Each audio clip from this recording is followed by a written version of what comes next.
السلام علیکم ورحمۃ اللہ وبرکاتہ۔ بالکل آپ نے صحیح نشاندہی فرمائی۔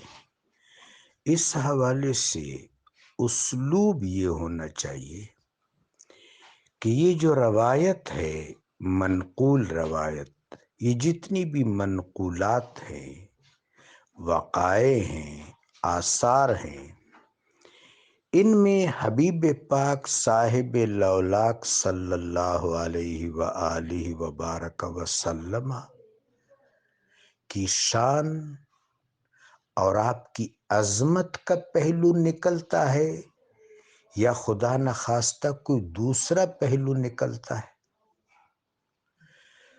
فخر موجودات، باعث تخلیق کائنات، راز کن فکاں، تعین اول، نور اول، محبوب خدا صلی اللہ علیہ وآلہ وبارک وسلم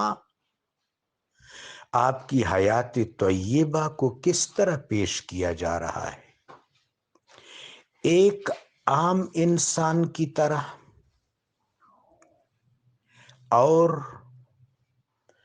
وہ بھی ایسا انسان جس کو نفس مطمئنہ میسر نہیں ہے، جس کے لیے موت ذائقہ نہیں ہے، جس کے لیے موت لقا نہیں ہے، جس کے لیے موت بشارت نہیں ہے۔ ہم ذرا قرآن عظیم کی ان آیات پر نظر کر لیں جس میں اہل ایمان سے، اخیار و ابرار سے جب اللہ موت کے وقت خطاب فرماتا ہے، یا ایتھا النفس المطمئنۃ ارجعی الی ربک راضیۃ مرضیہ، یہ تکلیف ہے کہ بشارت ہے۔ ملائکۃ طیبین، طیبین ملائکہ تشریف لاتے ہیں۔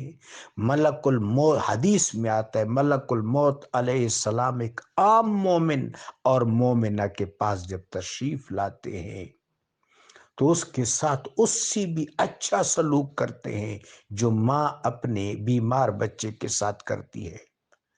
تو یہ جتنے بھی لوگ دنیا میں اخیار و ابرار ہیں، اولیاء ہیں، نفوس مطمئنہ ہیں، اہل ایمان ہیں، ان کو یہ سب کچھ کہاں سے ملا؟ کس در سے ملا؟